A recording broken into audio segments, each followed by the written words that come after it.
네, 모든 상황 속에서도 감사를 선택하는 우리들이 되기를 원합니다. 네, 오늘 말씀은 바다 같은 하나님의 사랑이라는 제목으로 우리가 하나님의 말씀을 나눠보자고 합니다. 제가 마산에서 사역할 당시에 교회에 등록하여 한 2년간 다니다가 근래 몇 달 동안 교회에 나오지 않는 청년을 만난 적이 있습니다. 그 친구와 저녁을 함께 먹으며 최근 근황에 대해서 이야기를 하면서 막 소소하게 웃다가 제가 왜 요즘 교회에 나오지 않느냐고 지나간 듯이 가볍게 물었습니다.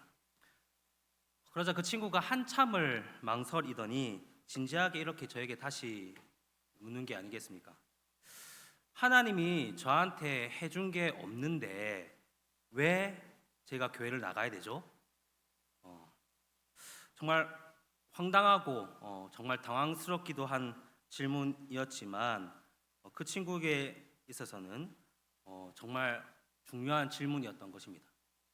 그래서 저는 당황하지 않는 척 이렇게 대답했습니다. 왜 하나님이 너한테 해준 게 없어? 하나님이 얼마나 너한테 해준 게 많은데 너가 모르는 순간에도 하나님은 늘 너에게 지금도 뭔가를 해주고 계셔. 그렇게 말했습니다. 그리고 그 친구의 얼굴을 보면서 하나님에 대해서 더 많은 이야기를 나누려고 하던 찰나 그 친구의 얼굴을 보니 표정이 살짝 일그러지기 시작한 것을 볼 수 있었습니다. 그리고 갈수록 그의 얼굴은 분노에 찬 얼굴로 변해갔습니다. 그 심각한 얼굴을 보니 제가 더 이상 그 어떤 말도 할 수 없었습니다. 저도 동시에 죄인이 된 것 마냥 그냥 고개를 숙이고 한참 동안 땅바닥을 멍하니 바라볼 수밖에 없었습니다. 조금 후에 그 친구가 그 흥분된 마음을 가라앉히고 지금까지 숨겨왔던 그 속내들을 저에게 하나씩 꺼내서 들려주기 시작했습니다. 먼저 그는 자신의 불우했던 어린 시절을 이야기하면서 말하기 시작했습니다. 가장 큰 사랑을 받아야 했던 부모님에게 당했던 무시와 폭력들, 그리고 청소년기를 지나면서 친구들로부터 당했던 왕따, 그리고 몇 번의 자살 시도와 동시에 성인이 되고 교회에 나와 2년간 신앙생활을 하기 전까지 그 많은 상처들로 너덜너덜해진 마음을 저에게 하나씩 보여주었습니다. 그리고 그는 이렇게 한탄했습니다. 하나님이 저를 정말 사랑하신다면서요. 하나님이 정말 사랑하신다면 왜 저는 아직도 이 모양 이 꼬라지로 살아가고 있는 것일까요? 하나님이 진짜 저를 사랑한 게 맞나요? 저는 그걸 지금까지 느껴본 적이 없습니다.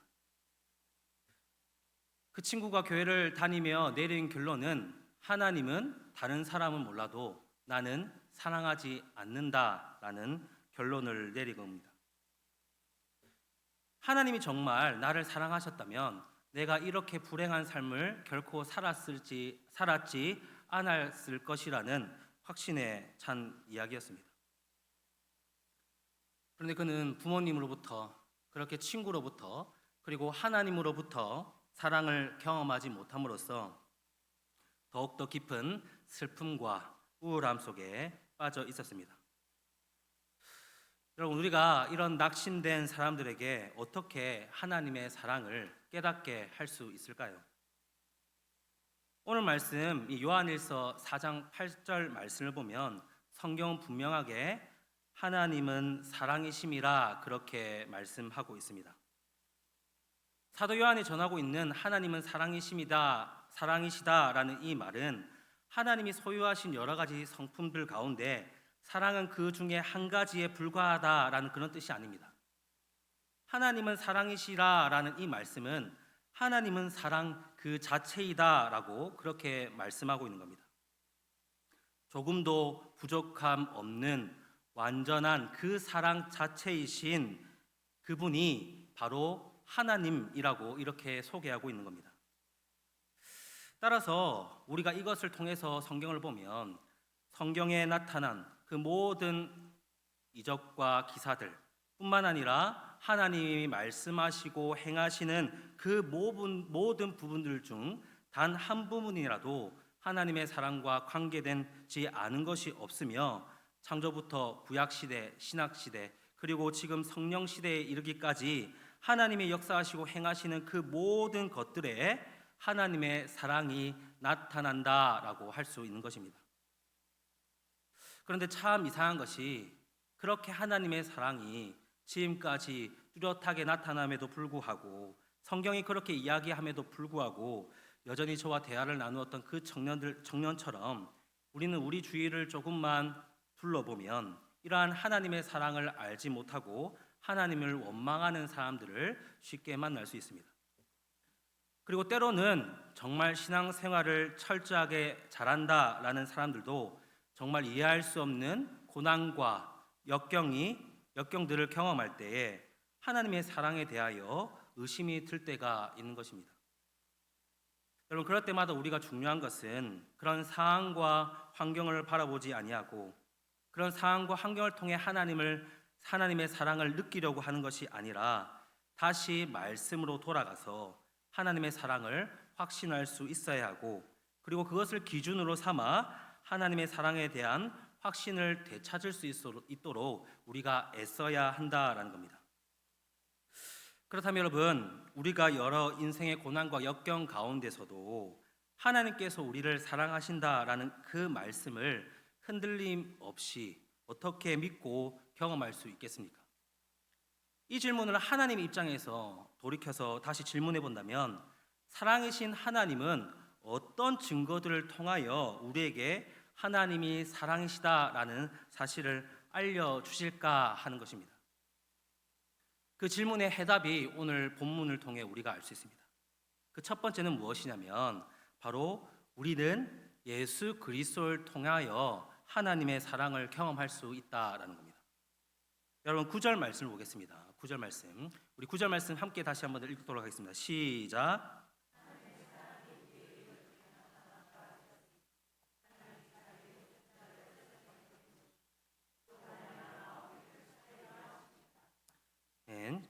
여러분, 그런데 이 9절 말씀 가운데 하나님이 자기의 독생자를 세상에 보내심은 이라는 이 구절을 원어 그대로 보면 자기 독생자를 그분이 보내셨다, 하나님이 보내셨다라고 그렇게 직역할 수 있습니다.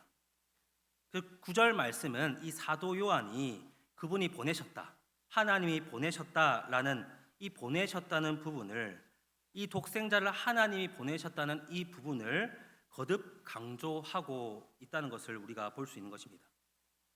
이러한 강조의 의도는 하나님의 행위, 다시 말해서 완전하신 그 하나님이 우리 인간들을 사랑하사 우리의 죄를 대속하기 위하여 화목제물로 자기 독생자 예수 그리스도를 보내신 그 하나님의 사랑의 행위에 대하여 강조점을 두고 있는 것입니다.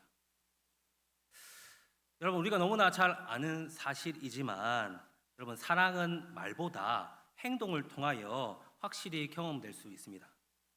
예를 들어서 남편이 아내에게 매일 사랑한다고 말해도 그 사랑을 행동으로 보여주지 않으면 우리가 그 사랑을 참 느끼기 어렵지 않겠습니까? 정말 아내를 사랑하는 남편이라면 아내를 위해서 설거지도 해주고 빨래도 해주고 맨날 뉴스나 스포츠만 보고 있는 것이 아니라 아내와 함께 드라마도 같이 함께 봐주고 아내의 이야기에 집중해주는 그런 행동, 그런 모습을 보여줘야 남편이 정말 나를 사랑하는구나 라고 느끼지 않겠습니까? 반대로 남편을 정말 사랑하는 아내라면 가정을 위해서 늘 수고해줘서 고마워, 우리 남편이 최고다 라는 그런 인정과 칭찬의 말을 아끼지 않고 해줘야, 그리고 자녀들 앞에서도 우리 남편에 대해서 칭찬해주고 세워줄 수 있어야, 함께 맛있는 저녁 식사를 하하호호하며 먹을 수 있게 있어야 남편들은 아내가 정말 나를 사랑하는구나 라고 느끼며 힘을 낼 수 있지 않겠습니까? 한 가지 자랑을 하면 제가 예전에 말씀드린 적이 있는 것 같은데, 저의 아내와 저는 이제 10년 차 부부입니다. 그런데 10년이 다 돼가 가는데도 저희 아내가 늘 하는 것이 있는데, 제가 교회 사역을 마치고 이렇게 집에 들어가게 되면 늘 문 앞까지 나와서 웃으면서 수고했다고 그렇게 이야기해 줍니다. 그래서 막 제가 힘들었던 걸 투덜투덜거리면 진짜 제 편이 들어 대주고 인정해주고 칭찬해 줍니다. 이런 부분에서 남편은 아내에게 사랑을 받는다라는 것을 경험합니다. 물론 제가 아내보다 훨씬 더 잘합니다. 그렇게 보이진 않겠지만 그거보다 더 잘하는 것 같아요. 배로 잘하는 것 같아요. 그래도 숨길 수 없는 사실은 제가 참 결혼을 잘했다라는 겁니다. 여러분, 이처럼 하나님께서 우리를 사랑하신다라는 것은 말로만 사랑한다고 고백하는 것이 아니라 우리를 죄에서 구원하시기 위하여 독생자이신 예수님을 이 땅 가운데 보내주심으로 말미암아 하나님의 사랑을 우리가 충분히 경험할 수 있도록 하셨다라는 겁니다. 그럼 요한복음 3장 16절 말씀, 우리가 너무나 잘 아는 말씀이죠. 함께 읽도록 하겠습니다. 시작. 하나님이 세상을 이처럼 사랑하사 독생자를 주셨으니 이는 저를 믿는 자마다 멸망치 않고 영생을 얻게 하려 하심이라. 아멘. 여러분, 하나님은 우리를 위하여 말로만 사랑한 것이 아니라 바로 독생자 예수님을 보내주셨습니다. 여러분, 여기서 독생이라는 말은 헬라어로 모노게네스라는 단어인데 오직 하나뿐인이라는 말로 쉽게 번역될 수 있습니다. 하나님은 오직 하나뿐인 아들을 우리 가운데 보내사 우리 죄를 위한 화목제물이 되게 하셨습니다. 하나님의 유일한 아들을 우리를 위해 보내시고 죽게 하셨다라는 이 사실은 하나님이 우리를 얼마나 사랑하시는지를 보여주는 가장 확실한 증거가 될 수 있습니다. 그리고 계속해서 사도 요한은 10절 말씀을 통하여 하나님의 사랑은 여기 있다라고 선포합니다. 여러분 10절 말씀 보십시오. 사랑은 여기 있으니 우리가 하나님을 사랑한 것이 아니요 하나님이 우리를 사랑하사 우리 죄를 속하기 위하여 화목제물로 그 아들을 보내셨음이라 라고 이야기하고 있습니다. 이 10절의 말씀은 우리가 먼저 하나님을 사랑했기에 그에 따른 보답으로 또는 우리의 어떤 공로 때문에 하나님이 우리를 사랑하게 된 것이 아니라 하나님의 전적인 은혜로 말미암아 하나님이 먼저 우리를 사랑하신 것이요 또한 우리를 향한 하나님의 그 무한한 사랑은 오직 이 독생자 예수 그리스도를 통하여 확실한 증거로 삼을 수 있다라고 그렇게 증거하고 있는 겁니다. 다시 한 번 더 강조하지만 하나님의 사랑은 절대로 말로만 사랑한다고 그렇게 말씀하지 않으셨습니다. 우리를 향한 사랑을 보여주시기 위하여 정말 값비싼 희생을 치러 주신 것입니다. 우리는 분명 인생 가운데 여러 가지 고난과 아픔으로 말미암아 이해할 수 없는 여러 가지 상황들로 인하여 때로는 진짜 하나님이 나를 사랑하시는가, 하나님이 정말 사랑의 하나님일까라는 의문이 생길 때가 있습니다. 그러나 그럴 때마다 우리는 그 의문 앞에서 멈춰 있지 말고 우리를 위하여 그 당연스럽게 보이신 그 하나님의 사랑, 그 아들 독생자 예수 그리스도를 온전히 바라봐야 할 줄로 믿습니다. 만약 우리가 우리의 인생 가운데 얼마나 성공했고 우리가 얼마나 복을 누리고 있는지에 따라, 다시 말해서 조건과 환경에 따라 하나님의 사랑을 판단하게 된다면 우리는 절대로 하나님의 사랑을 온전히 이해할 수 없고 경험할 수 없습니다. 내가 원하는 방식과 환경과 조건대로 하나님이 인도해 주시면 사랑이고 그것이 아니면 사랑하지 않을 것이라 라고 판단하는 것은 하나님을 인격적으로 무시하는 것이며 하나님을 허수아비 취급하는 것입니다. 우리가 감당할 수 없는 그 놀라운 사랑을 예수 그리스도를 통하여 확실하게 우리에게 보여주셨으니 우리는 그 예수 그리스도의 십자가 앞에서 그 사랑을 경험할 수 있으며 또한 그것으로 말미암아 우리는 감사할 수 있어야 하는 것입니다. 여러분, 그리고 둘째로 우리는 그리스도인들끼리 서로 사랑함을 통하여 하나님의 사랑을 경험할 수 있습니다. 여러분, 오늘 말씀 이 7절부터 12절까지 사도 요한은 계속해서 우리가 서로 사랑해야 함을 강조하고 있습니다. 여러분, 7절 말씀을 보면 사랑하는 자마다 하나님으로부터 나서 하나님을 안다 그렇게 이야기하고 있고, 여러분 8절을 보면 사랑하지 아니하는 자는 하나님을 알지 못한다 라고 이야기하고 있으며 11절에서는 우리가 서로 사랑하는 것이 마땅하도다, 이러한 구절들을 통해서 그리스도인들이 서로 사랑해야 하는 것은 선택사항이 아니라 필수적인 의무사항이라는 것을 거듭거듭 강조하고 있는 겁니다. 여러분, 우리가 지금 살아가고 있는 이 현대시대는 지나친 개인주의와 무관심으로 여러 가지 문제들이 발생하고 있습니다. 눈앞에서 사람이 막 살려달라고 하는데도 자기와는 상관없는 일이라고, 혹시 그 일에 관여했다가 내가 불이익을 당하지 않을까 싶어서 그냥 멀리서 지켜보는 그런 시대 속에 우리가 살아가고 있습니다. 그리고 그런 지나친 개인주의와 무관심이 교회 안에도 없으면 하는 바람이지만, 무관심으로 상처받았다는 성도들이 있는 것을 보면 교회 안에도 어느 정도 그러한 사회적인 풍토가 분명히 들어와 있다는 사실을 우리가 부인할 수 없는 겁니다. 처음 말씀드렸던 그 교회를 떠났던 그 청년도 사실 주위에 많은 어려움과 아픔들이 있었지만, 자신의 아픔과 어려움에 대하여 누군가 관심을 가지고 그의 이야기를 들어주고 그를 이해해주고 사랑해 주었다면 아마 다른 결과를 맞이하지 않았을까 하는 생각이 있습니다. 사실 그 청년이 가장 힘들어했던 것은 주위의 환경, 그것보다는 사랑에 대한 결핍 때문이었습니다. 부모님도 주위의 친구들도 자신을 아무도 사랑해 주지 않으니 결국 교회에서 말하는 하나님이 나를 사랑해 주지 않을까 해서 교회를 찾아왔지만, 정말 그렇게 하나님만이라도 자신을 사랑해 주기를 바랬지만 하나님의 사랑을 어디서 어떻게 경험해야 할지 모르니 버티다가 교회를 떠나게 된 것입니다. 만약 그에게 그 사랑의 결핍을 어느 정도 채워줄 누군가가 있었다면, 하나님의 사랑을 느끼게 해줄 진정한 친구가 교회 안에 있었다면 그는 믿음을 끝까지 지켰을 가능성이 높습니다. 제가 경험하지 못한 옛날 이야기이지만, 오래전에는 우물을 퍼기 위해서는 그 펌프에 먼저 물 한 바가지를 넣어야 그 펌프에서 물을 펄 수 있었다라고 합니다. 인터넷에 찾아보니 그 물 한 바가지를 마중물이라고 하더라고요. 저는 그리스도인들이 서로 사랑하는 그러한 것들을 통하여 하나님의 사랑을 완벽하게 경험할 수 있다고 사실 생각하지 않습니다. 그러나 그리스도인들이 서로 사랑하는 일은 예수 그리스도의 그 완전한 사랑을 경험하기 위한 마중물 역할을 하게 됩니다.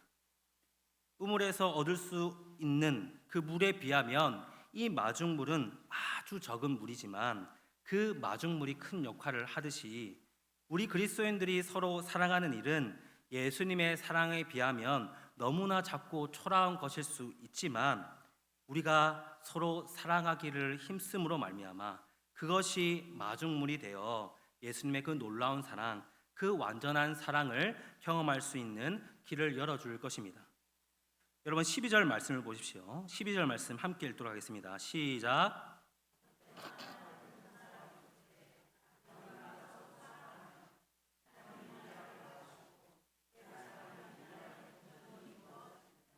아멘. 여러분, 이 12절 말씀에서 하나님이 우리 안에 거하시고 그 하나님의 사랑이 우리 안에 온전히 이루어지는 조건이 무엇이라고 말하고 있습니까? 바로 우리가 서로 사랑하는 것에 있다고 말씀해 주고 있습니다. 여러분, 참 놀라운 말씀이지 않습니까? 우리가 서로 사랑해야 할 때야 비로소 우리 안에 하나님의 사랑이 완전하게 이루어진다라는 이 말씀은, 반대로 생각하면 그리스도인들이 서로 사랑하지 않을 때에는 우리의 믿음과 신앙에 정말 심각한 문제를 일으킬 수 있다라는 뜻입니다.